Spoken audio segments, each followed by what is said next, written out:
Okay, so let's start our exploration with a promising topic that is attracting a lot of attention from language teachers, linguists, and researchers at the discourse analysis level. And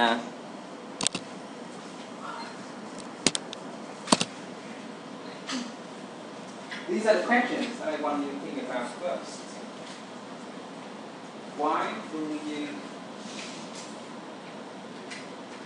past tense in this case?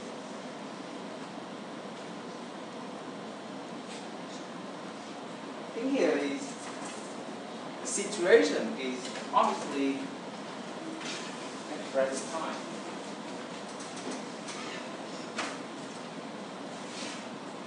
So why past time used? Because that problem has started. Present situation. I wish you would stop smoking. If I were you, I would blah blah blah. Now, any idea?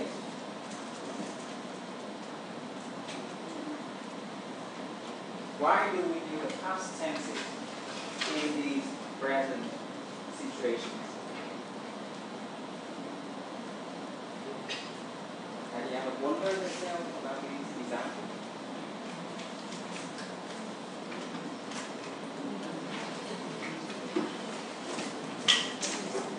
Okay. So if we try to find the answers from structural linguistics or traditional linguistics that we have been working on so far, it's not reasonable. Or the only answer you can give to your student is because we need to give past time after I wish, right? Or because it is second conditional, or because native speakers say so. They are actually very good reasons, and we will find that out at the end of this presentation. Now, second key. What is an idiom? Okay, look at the dictionary and tell me your definition or your concept about what defines an idiom. What is an idiom? It's a phrase or clause that you cannot look up the meaning by word. Yeah, right. That's roughly the kind of definition you get from Oxford Advanced Learning Dictionary.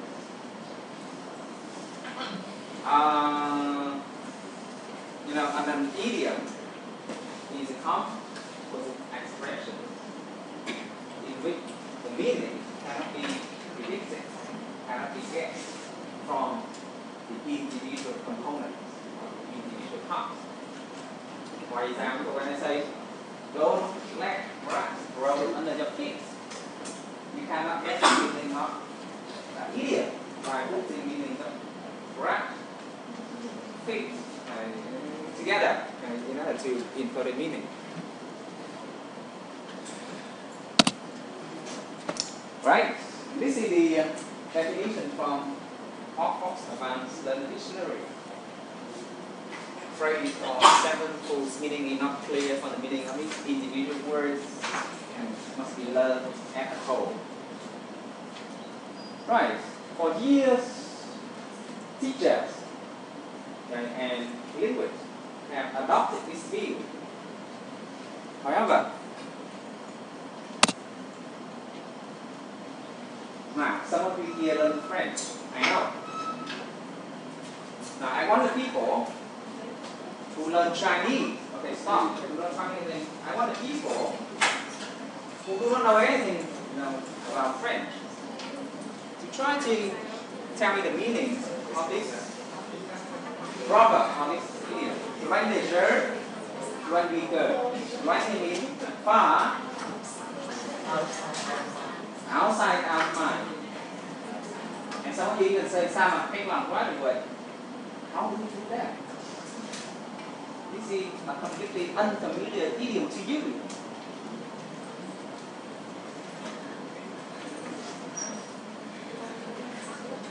What has you to translate the idioms to other languages right away like that? Because if you can do that, it means that the definition in of course about the dictionary was not correct. Meanings of idiom can be predicted. Right? You do not know anything about this idiom. You haven't seen it. And now you can tell the meaning in a second.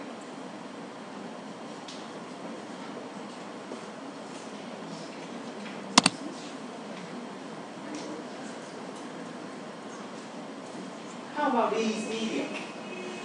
Can you tell the meaning? Right. When I say, how are you getting along with her? And we are at the crossroad. What does the man mean? Yeah. Talk for listening questions. What does the man mean? Yeah. They are at the crossroad. They do not know whether they should go ahead or they should turn right or turn left. Things like that.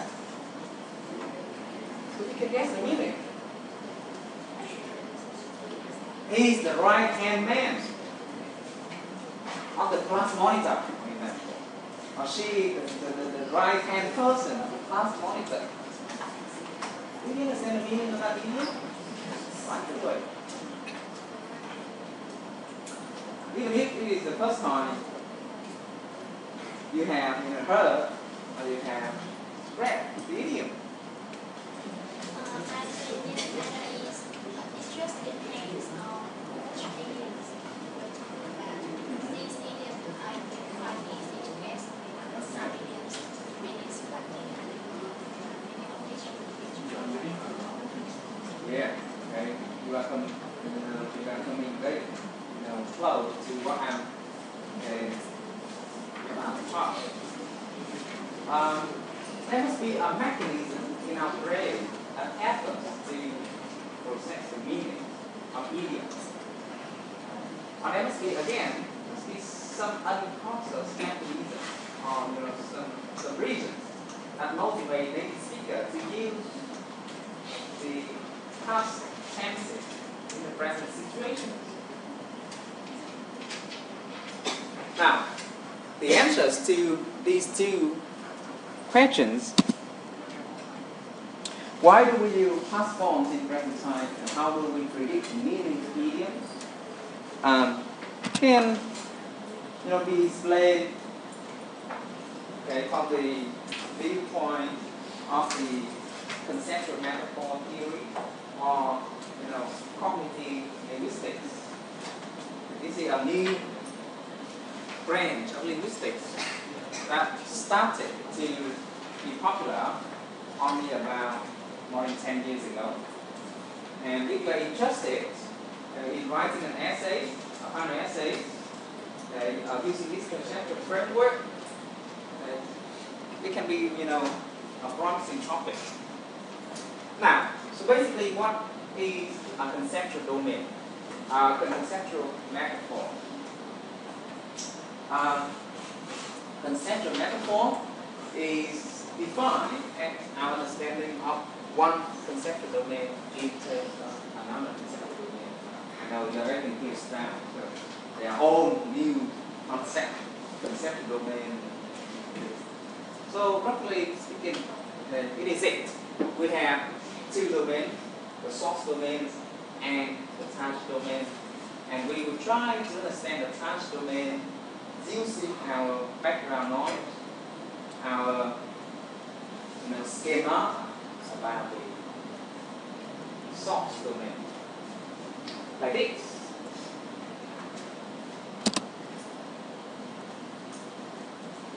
This is a very popular conceptual metaphor. Argument is war. When we say argument is war, we are conceptualizing the argument domain from the word domain. It means that in our everyday language, we very often use concepts, words, or phrases from the word domain to refer to or to talk about the argument domain. So, these are very popular expressions. Like the student try to defend his thesis. The student defend comes from word. The churches attack all of the witnesses in his essay. To attack all the witnesses from here. He shot down all of my major arguments. Right? It comes from here. This criticism was right on the target. To be right on the target also comes from here. Okay? Yeah. So this is a typical example of conceptual metaphor. We use concepts from the word domain to illustrate or to refer to the argument domain in our everyday language. There are three kinds of conceptual metaphor. The most popular is a structural metaphor. Structural metaphor refers to the kind of metaphor in which the structure of one domain is mapped or projected toward another domain. I mean, we use the whole knowledge structure of this domain toward another domain. Right. Now look at these idioms.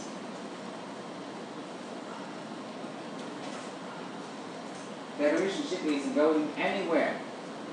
They are in the dead-end relationship. Their marriage is on the rocks. On the rocks. So their relationship has been spinning its wheel for years, like a car getting stuck, spinning its wheel. So all these are idioms. And they all start from a structural metaphor. What is that metaphor?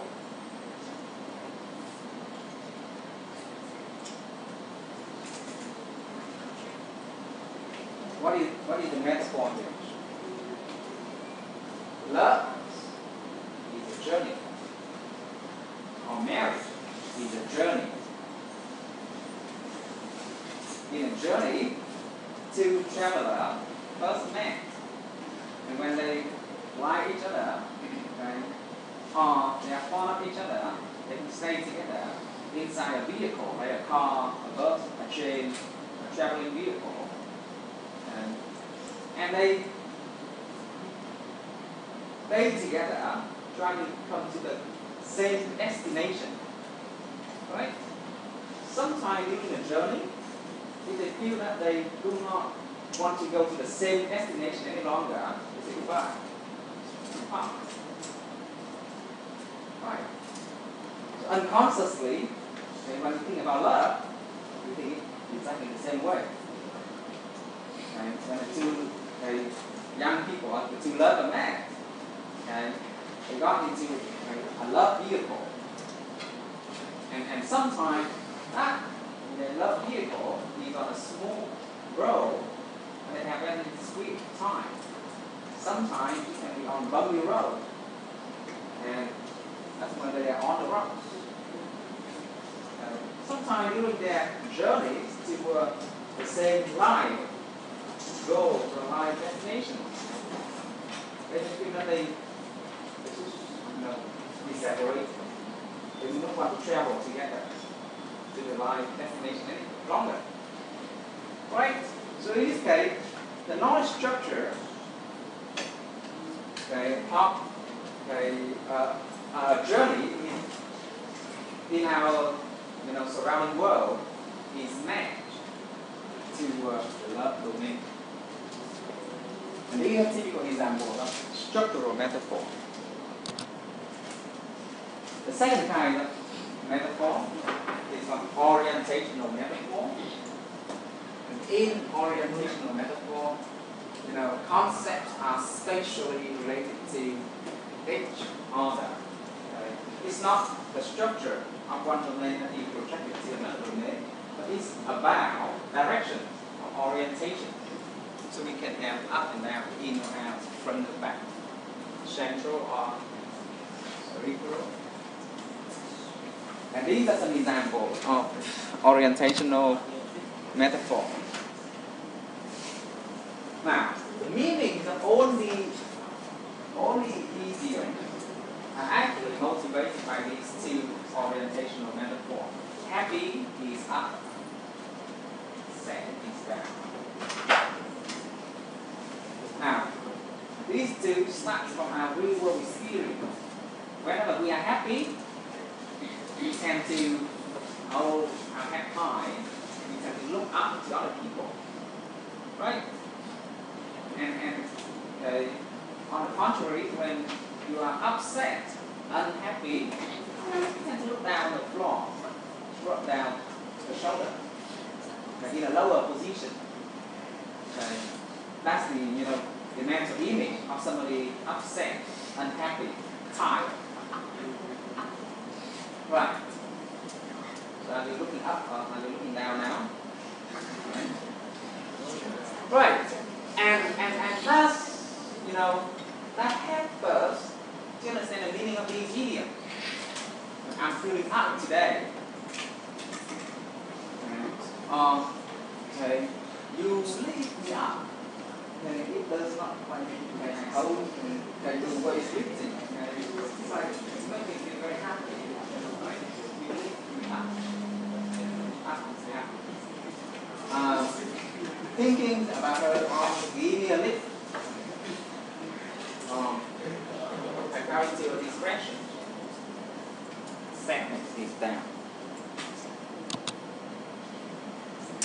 The third kind of conventional conceptual metaphor is called ontological metaphor. Ontology means an object. Now, in ontological metaphor, abstract ideas like emotions, activities, movements are represented by a concrete object. And look at this simple ontological metaphor. The mind is a machine.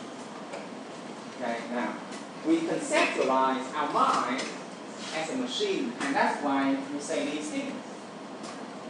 He has a screw loose today. It's abnormal. It's not functioning normally. It has a screw loose today. It churns out ideas. Productivity of the brain. I could see the wheels turning now. I could see new trends, new situations, new ideas. Right? Similarly, when you say, in my opinion, is a good boy, and in my opinion is an ontological metaphor. Why? Because when you say, in my opinion, you conceptualize, you might not be aware of that. But obviously, you conceptualize opinion, an abstract concept, as a container with the inside space and the outside space. Right? In my opinion, okay, from my point of view.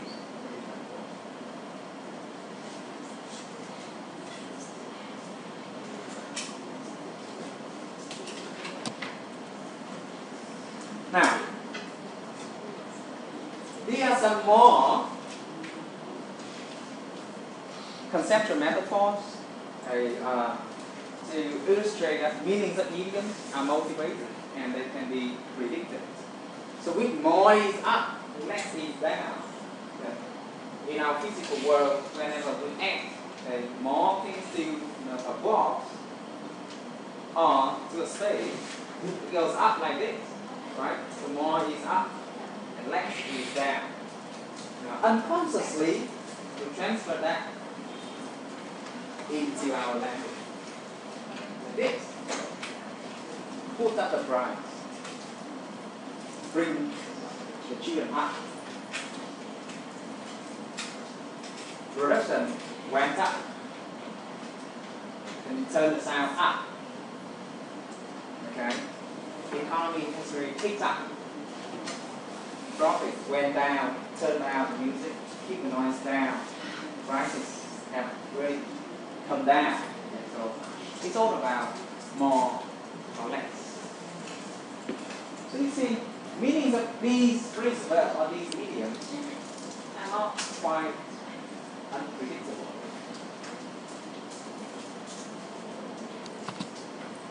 Now, these are more evident. Power is up or over, and weakness is under or down. And that's why we use these idioms in our everyday language. Right. Similarly, we give an example. We say đi xuống, đi lên cơ sở. We say that.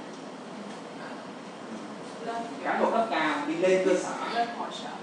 Yeah, lên cơ sở. This means hội sở here is the power center. Kiện lên bộ giáo dục. You say kiện xuống bộ giáo dục. Unless you are the prime minister. Kiện lên bộ giáo dục. Can you say kiện xuống bộ giáo dục? You say so? Only when you are the prime minister at a higher level, and when the power is higher than the noise, then you say kiện xuống bộ giáo dục. It's the same in many languages. So obviously it has something to do with our thinking, our conceptualization of the world around us. Language is not separate. Right?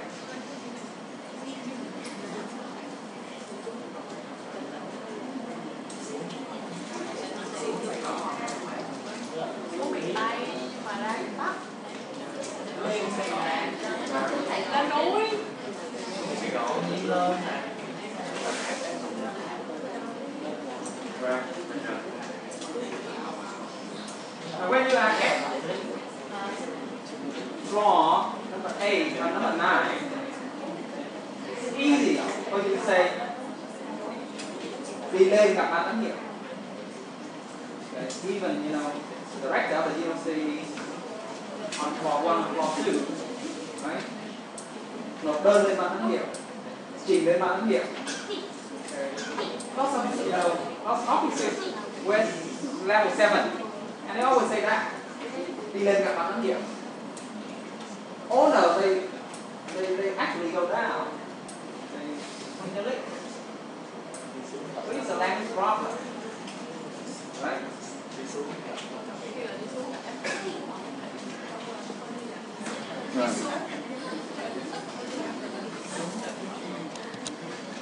Now, let's come to the quiz that I gave you at the beginning. The answer is here. An orientational metaphor that ultimates all of these cases. The past is far in a remote spirit, the present is near. So when we use the past form, the social distance is far. When we use the present form, the social distance is close or is near. And have we discussed that in social linguistics, about social distance? The bigger the social distance, the more formal the language you need to speak.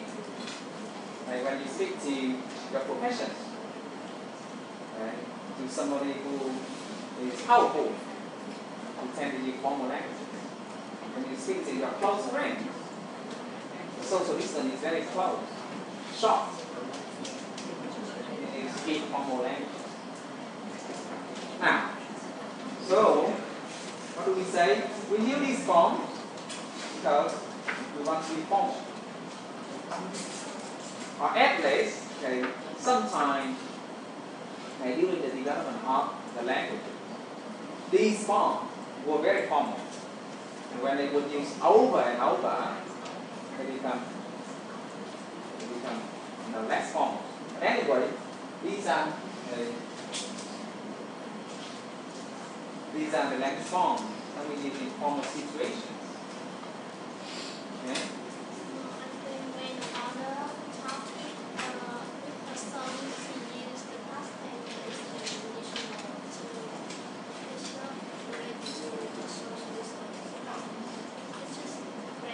For example, I wish you would do this or that. Do you think that modern we say those things to keep in a regular situation? They will say, Anna, what are you doing? Anna, stop. Okay, that's the point. When I say to you, because it's quite common, I say, I wish you would stop talking. I wish you would keep quiet for a while.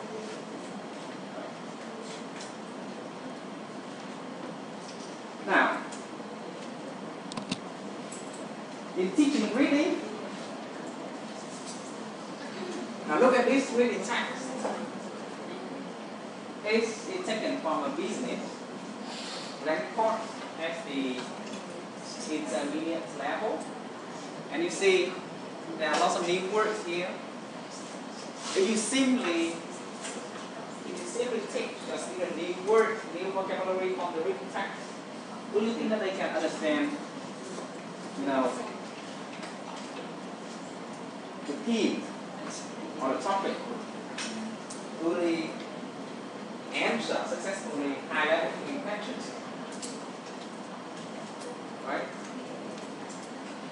Aggressive competition advertising has now reached fever pitch. Extra millions are pouring into R&D, and the market leaders are under constant pressure to sweat their prices in a cutthroat struggle for market domination. When Philip Morris knocked for the top a package of Marvel, $47.5 billion instantly wiped out the market. Value of America's top 20 cigarette manufacturers less than went to the war. And that's just one example of how fair competition within a free market has rapidly escalated into all-out brand war. Now, what is the conceptual metaphor behind this reading text?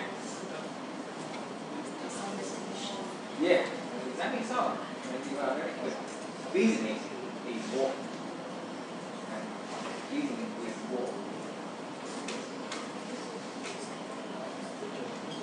Right. So these are some of the points. Of course, what you think about at the pragmatic level in analysis. This is one of the topics, one of the possible topics.